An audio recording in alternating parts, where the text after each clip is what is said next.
This is your Drive Time News Blast. 30 minutes jam-packed with news of the day from a perspective of truth, liberty, and justice. This is Monica Perez. And I'm Brad Binkley. Today's top story is that the Drive Time News Blast is making a couple of changes.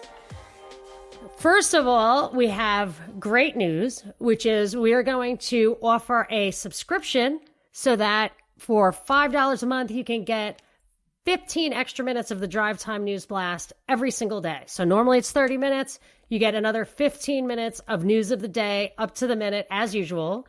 And we're also introducing some sponsorships. So we're going to read some ads. Thank you very much for the people who will support us. If you want to put an ad on this show, you can email us at thepropagandareportpodcast@gmail.com.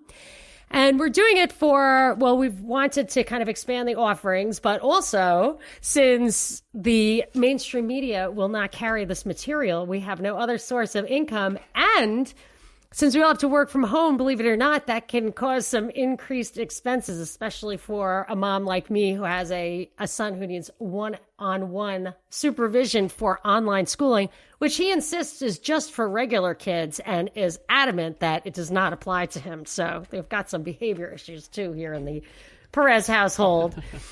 Anyway, so I think it's all a positive thing. I think people are going to love it. Even the ads are going to be fun, Binkley. So I'm looking forward to that. I think so. I really do. I think we can make that fun. So there is actual broader news headlines of broader interest, as you can imagine. The thing I just saw flit across my screen is that the Summer Olympics in Japan and Tokyo have been suspended. Wow. Postponed, let's say. Mm-hmm. This goes with my hashtag. I have a couple of great hashtags out there right now, which of course never get picked up. Like hashtag it will take a Republican should be the most trending hashtag every day of all time. And you can't even get it to like autocorrect to that. It's like, oh, what? I never heard that hashtag before. It's just funny. You know, they promote the stuff they like. Yeah. But the one that's relevant is hashtag the crisis is the reaction. So if you are familiar with this show and just dialectical theory in general, the idea is you have a problem or a crisis, a reaction, and then a solution. Or in Hegel's terms, I believe the thesis, the antithesis, and the synthesis. So somebody comes up with something scary, people freak out, and then lo and behold, you get a policy. In this case, the problem is actually the reaction. And the solution, I guess, is the reaction, because what's happening is there is a lot of government activity that is creating a real problem, like a depression may be in the offing because they have literally just forced GDP to grind to an absolute halt for what might be 2 months. I mean, that's trillions of dollars in lost productivity in this country. And all the policy proposals that they're coming up with cannot possibly actually make up for that. It's just lost value, and pain will be felt because of that. And I've got a lot to say on that, but I'm going to take a breath and let you react, Binkley. Well, I think it's definitely crippling the country for however long this lasts. And like you've pointed out multiple times last week, it's going to be especially hard on small businesses, which is going to cause everyone, just about everyone. I even saw an article, I think it was in Foreign Policy, that was talking about how even libertarians are demanding that the government step in and stimulate the economy and do other government measures. This is the big problem is, like, speaking of libertarians, very sad that Justin Amash, who used to be awesome, he would Facebook the constitutional basis for all of his decisions in Congress. So even though he's from, I think, Minnesota, he was a federal legislator. So that's important to us. What they do affects us. That's not like a state thing. And he just stopped doing that and switched from Republican to independent. And over the weekend, he tweeted like 7 proposals. The first one was social distancing, and the second one was cash payouts to Americans. And if he's talking about federal policy, and of course that's what you'd think since he's a congressman, those things are not in the Constitution. there would be no way for him to justify that. And I personally think that he was a victim of the body snatchers, and somebody basically gave him a roofie and took a picture of him with a horse or whatever it took. He did turn. He did make a he pretty just completely abrupt turn. snapped, yeah. And I remember the day. It was when he supported the idea of impeachment for Trump. That's and I was right. like, that's ridiculous. He's done. That guy's done. Because it just didn't make sense. And he always made sense before. Yeah. Well, I noticed that too yesterday. I was wondering if you would see his tweet out. The social distancing thing, it reminds me. There's a coordinated effort by the World Health Organization and others to change the term, to social distance themselves from the term social distancing and to call it physical distancing instead, because they do not want to send the message that we are distancing ourselves from our social relationships, because we are #alone together. And as Trevor Noah on the Daily Show said, and this is a theme I'm hearing everywhere, distant socially, but connect digitally. So the physical distancing is a playoff on that. We aren't really separated because we are all part of the Borg, and we're all assimilated into this digital network that's being pushed, and they want us to get used to that. I agree. And it's actually like it's all kind of rushing towards me that this is what Andrew Yang and those guys always complain about, like the robotizing of the workforce, and we're going to have universal basic income because so many jobs will be eliminated. And I've always claimed, that actually cannot happen without policy action, because in a free market, labor and capital, the marginal costs of labor and capital interplay with each other. So unless you have a terrible shortage of labor, you would never invest in not only the R&D, the research and development to figure this stuff out, but the actual machines. You wouldn't even build the machines, even if you knew how to, if there was a surplus of labor, which is what this guy is suggesting. And you can go back, and that's why I so vehemently object to government research. If you look at things like Siri or driverless cars, those things never would have emerged in the free market. And I remember back in the day when people said that stuff will never happen because it's so expensive to build that tech. Who's going to do that? They don't need to unless they're out of workers. You have a plague or something and there's no workers.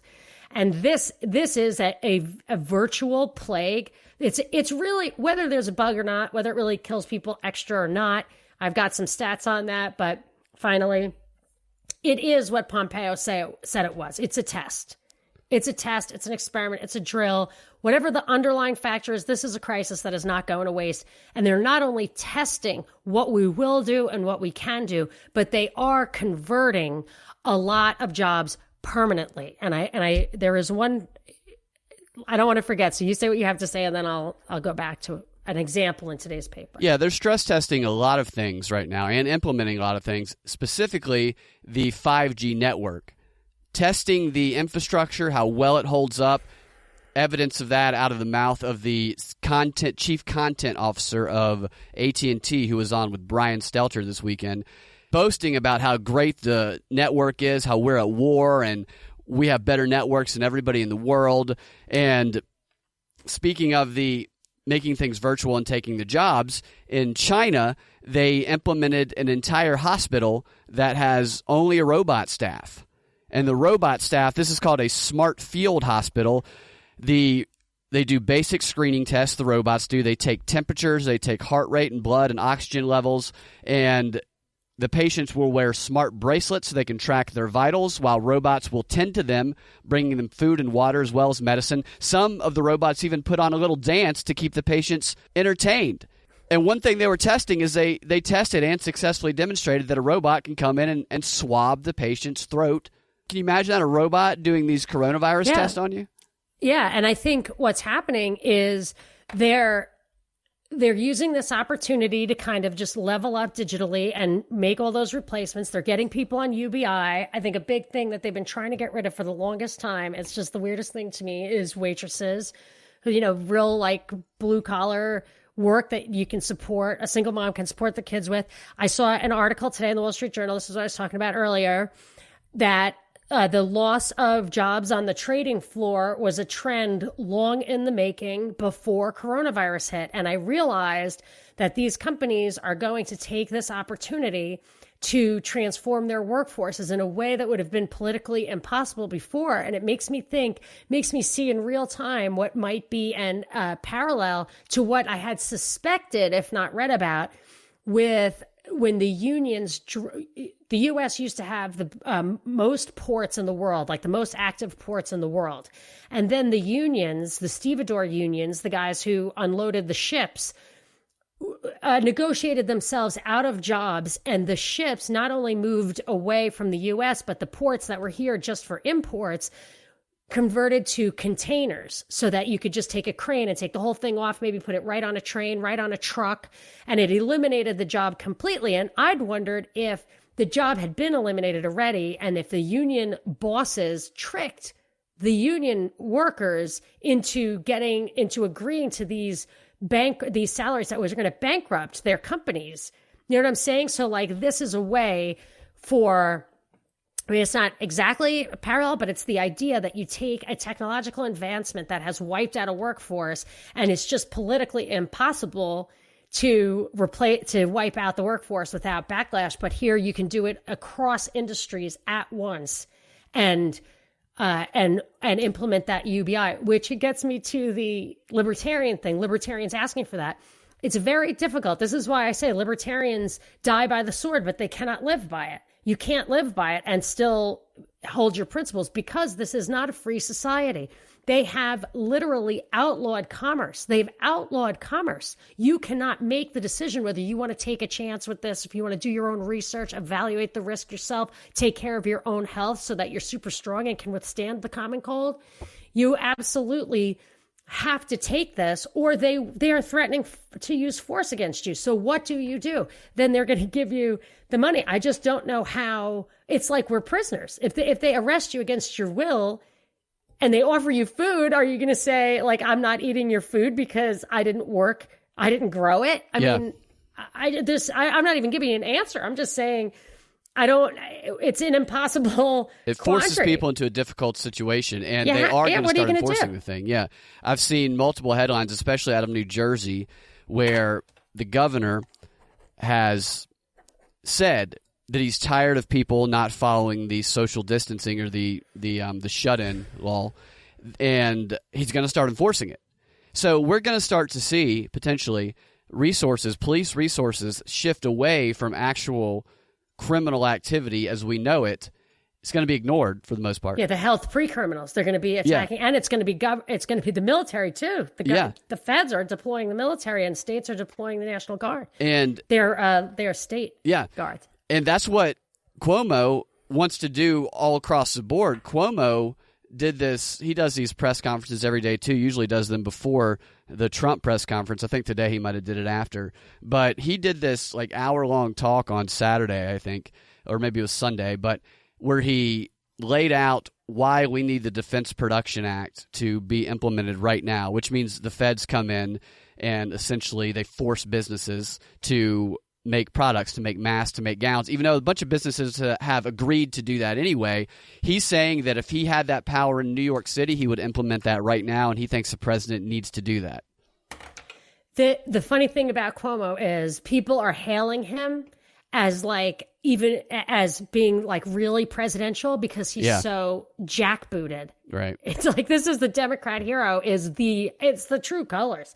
It's this fascism, this totalitarian fascism. But an idea that had been bubbling up in my mind for the longest time anyway, unrelated to this, but this just makes me realize, is that, you think about what is liberty? Is liberty about, sex, drugs, and rock and roll? What is it really about? Where to live? I always felt the greatest liberty was the freedom to have relationships. That if you couldn't quit your job or fire somebody or engage in a business partnership or whatever at your own free will, that's torture. To get up every morning and go to a job you don't like is torture. I mean, it's real. That's slavery. That is slavery. And I recall that there was that law on the books after World War II in England, which I do believe was suspended, where you weren't allowed to quit your job. And I know that some places, I know absolutely that a friend of mine who works in a hospital in Massachusetts, has been told that she may have to show up for work. She may have to accept a specific assignment, not her actual job, may be required to report for duty in X, Y, or Z capacity. So that is what this guy is being hailed for ushering in. And I will tell you, it's bad enough. People are going to be locked up. They're jumping out windows already, which I figure will be the actual bigger mortality issue, will be homicide, suicide from losing everything financially, domestic violence. I mean, it's really, really, that is going to be the problem. And these guys are being hailed, and they act like the Democrat-Republican divide is that both sides are arguing about the government's not being oppressive enough. I'm not buying that. Yeah, Cuomo's definitely showing his true colors. And New York also actually released a sex and coronavirus disease guide, which I will tell you about right after this. After the break? Anyone who listens to the show knows that I have an addiction to sports. But with no sports on right now and no games to bet on, I have to get my fix elsewhere, which is why I like to head over to mybookie.com and check out what kind of other action they're offering. And there is one competition still running, and at MyBookie, you can bet on it. And that's the presidential election, which is something that I love monitoring, how the political betting market is affected by the news. And you can see that effect in action over at MyBookie as President Trump has seen his odds at being reelected fall from 70% to 55% over his handling of the coronavirus. And with MyBookie, for every $140 you bet, you get back $240 when Trump wins a second term. Who says no to that? You can even bet on the next terrorist captured in the MyBookie Donald Trump specials. There are a lot of fun and interesting bets on MyBookie. You can bet on whether or not you think Trump's going to get kicked off Twitter, who the first organization to send someone to Mars will be, and even which movie studio will be the first to produce a coronavirus movie. It's definitely worth checking out. So join now and start winning today. Visit mybookie.ag, that's mybookie.ag, and use the promo code BINKLEY, BINKLEY, all caps, for a 50% deposit bonus. At MyBookie, you can bet on anything. So New York released a Sex and Corona Disease 2019 COVID-19 guide over the weekend, answering a question on many people's minds right now. But can you have sex while quarantined? Which is something that I'm sure people are probably doing regardless of what the regulations are going to be. Well, wasn't it John Updike who said, and excuse my French, you can't trust people not to fuck? That's very wise. It's very wise thought. Yes, I think that's true. And it has stuck in my mind because it's come up a lot of times. I'm just like, hey, yeah, you can't actually trust people not to do right. that. Because when you're in that moment, happen. You're not going to, you might be, I don't have it. I'm not worried about anything. Yeah, when your spouse comes back from being marooned on a desert island and out of touch for a month with some gorgeous supermodel, like, I'm just telling you. All I have don't to even say, ask. Don't sneeze during foreplay is all I have to say. That'll stop it dead in its tracks right now anyway. Some of the recommendation went on to say that have sex with people that are close to you. And then the first point head here is... It's kind of hard. Right, I know. You don't have distance sex. Although virtual sex I do recommend. Near you. Yeah. It says you are your safest sex partner. Masturbation will not spread. You're going COVID-19. too far. I'm telling you what the official regulations I don't care. I don't want to hear it. It will not spread COVID-19, especially if you wash your hands and any toys with soap and water for at least 20 seconds afterwards. Then it says the next safest partner is someone you live with, and it tells you to having close contact, including sex with only a small circle of people, helps prevent COVID-19. What the fuck? A small circle of people who are close to you, and then it goes on to say you should avoid close contact, including sex with anyone outside of your household. So if you're living in a commune with your orgy partners and only stay in that small circle, don't go outside the house. There's a number of other point headings. Members. Yeah. Don't accept me. I urge you to check that out because it's just the fact that they're putting something like this out shows that we are in rare times right now. Yes. I wanted to get back, though, to the one thing about the 5G stuff, that people are going to be begging for that. They're going to be absolutely begging for it because if you're on the verge of losing your job, you can't get your teleconference to work, your Zoom, which that stock is going through the roof. Yeah, I'm sure. Your Zoom to work. Then, but there's another theory going around about 5G, which I thought was kind of interesting. I don't know if it's true or what, but This is what happens. This has happened. I've seen a couple of examples of this with AIDS. My brother had no symptoms whatsoever. He wanted to get off the IV drugs that he was addicted to. So he went to get an AIDS test to kind of like feel like he had a clean bill of health. They told him he tested positive, which my guess is it was a false positive because that's what happens when you have hepatitis, and druggies have hepatitis, which is why they're always going to test positive for AIDS. So they gave him AZT, and lo and behold, all the symptoms that are associated with AIDS afflicted him, dropping T cell count, immunity problems, whatever, because AZT is toxic. It's called an iatrogenic disorder, which we've talked about before, when the actual treatment is what makes you sick. It is extremely common, as you know. And there was another example during the Ebola crisis in Africa, which they had people have a hard time getting people to believe it was real. There was a campaign called Ebola is Real. But I've read an article or two about people getting arrested, the way there were 200 firebugs arrested in Australia during the wildfire outbreak blamed on climate change. There were people arrested for putting formaldehyde in drinking water, and formaldehyde basically makes your organs liquefy, which is what Ebola supposedly did. So people are saying that 5G causes some of the symptoms that you're hearing, like shortness of breath or headaches, and that perhaps a surge in 5G installations could be associated with what people are observing as certain symptoms. I don't know that because I haven't seen any increase in symptoms around anyone I know. But it's a thought, and if they use this as a reason to implement 5G, you might actually see some weird dysfunction, because they do say bad electromagnetic radiation can cause physical problems, and I believe it. Yeah, I believe that it can also, and they're definitely going to be implementing 5G on the back of this. Maybe while it's going on, all the schools are shut down, the businesses shut down. What a perfect time to amp up those infrastructures and solidify them. The chief content officer of AT&T on Brian Stelter's show talked about how during this testing that things are running well, the system is holding up, and there have been a few kinks, and they've expedited the process of fixing those kinks, of updating the system, of upgrading it. This is a test of the matrix, of how much it can sustain, of how we're going to be able to operate. We are being trained to operate on the 5G matrix right now. It's definitely a level up in that regard across the board. It's really just an actual social change for sure, that's shaking out all the workers so you would never really get that level up as long as there's any kind of unemployment. People would just keep working. You don't need robot waitresses when you have waitresses. You don't need robot nurses when you have nurses. It will, even if you have the robots, you will never need it because we're human beings.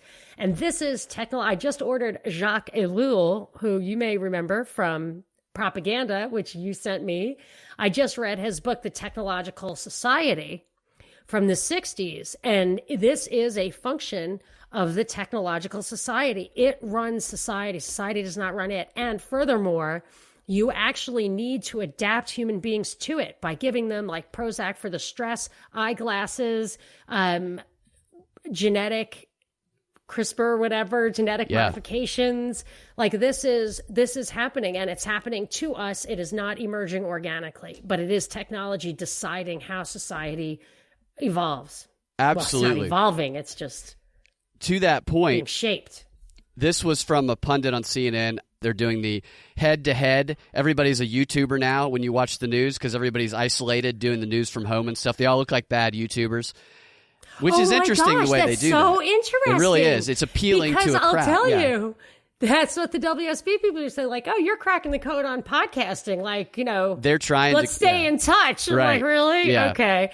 But that's the funny thing is that they are trying to crack that code. They code. are. That's fucking crazy. So are celebrities. They're definitely doing that because you would not have to. You could consider that an essential service, the news. You would not have to shut that down. Right.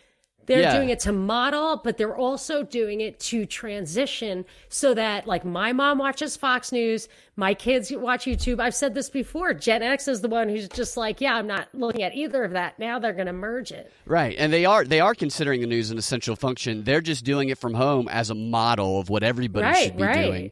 And virtue signaling and modeling and all of that. This guy said on CNN, he said, the COVID-19 pandemic will change our world forever. Until it is controlled, we will all need to change how we wash our hands, cover our coughs, greet others, and how close we come to others. We will rethink the need for meetings and conferences. We will need broadband for all as a public utility like mail or water. We will need to support the vulnerable, even if only because their illness can risk our health. Broadband for all, public utility. I remember last year I said it to you, that there was somebody, it was one of those guys. Yes, it was somebody being, like a talking head, whatever, on CNN or Fox. It had to have been Fox because I don't listen to CNN, saying that the three necessities of life, everybody, we need to really care about the people of the world. We need to make sure everyone has food, everyone has water, everyone has internet access. Do you remember me saying that to you? I do, yeah.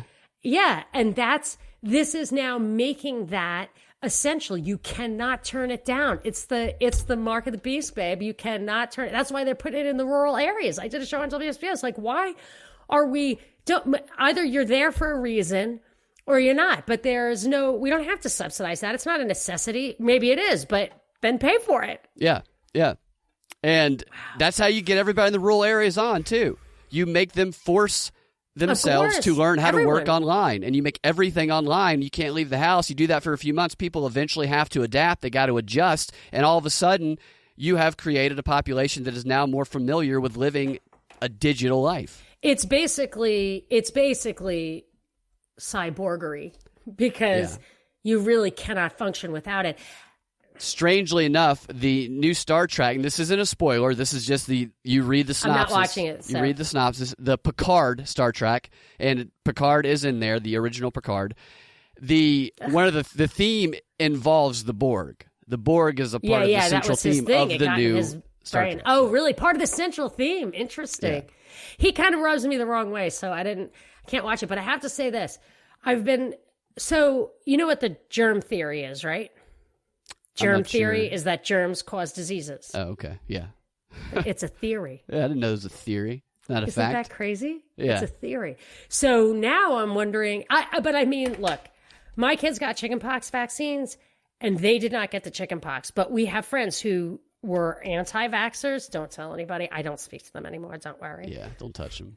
Just kidding. For anyone who listens, I envy them now.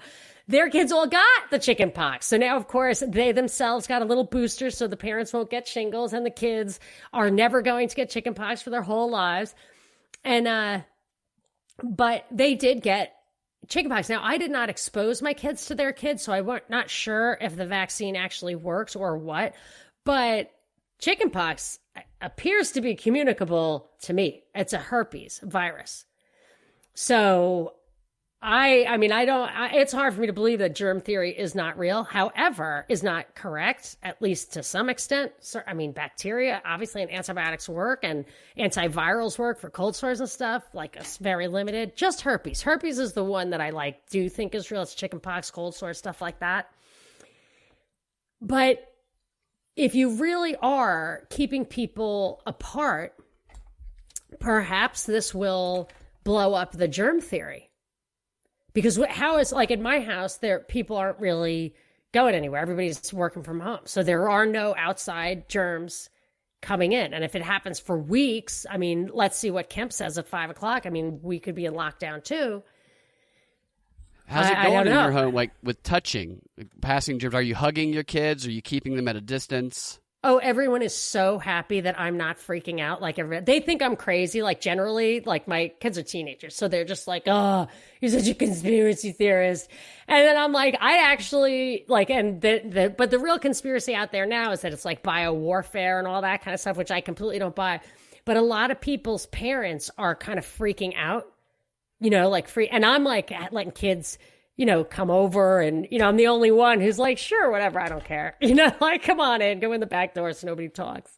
Yeah. So my kids are very happy with that because they don't believe it either, because they're not sick. Nobody they know is sick, and they're bored, and it's just, so well, They do say kids are the problem. They said the spring breakers, they now went home and they have tested positive, a bunch of spring breakers. So who knows how many of them have it, and who knows how many of them are going to spread it to their families. And the prisoners, too. Yeah. So they're taking people who have been in one community, and they're just blowing up those communities so that they're dispersing them. I mean, for all the lockdowns and all these places that are emerging around the country, the keeping people from going home on spring break or from leaving prisons where it's been incubating for months, I mean, that is at least like a more sensible kind of approach to this. Like, it just doesn't, at least that would make sense. This, everybody locks down and then reinsert people from other communities into your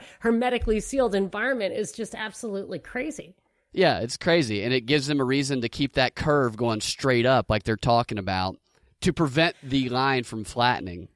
Well, I have some stats that will be very reassuring to you. I've tweeted them if people want to go look at my Twitter feed, but we can talk about it in the bonus segment coming up. That's right, and we will. And you guys can find your Drive Time News Blast every weekday afternoon at thepropreport.com or on your favorite podcasting platform with the Propaganda Report podcast feed.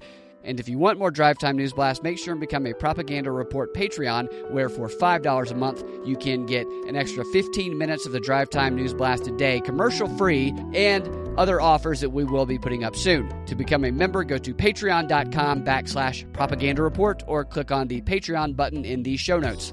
If you're already a Patreon, stay tuned for more Drive Time News Blast. We will talk to y'all tomorrow.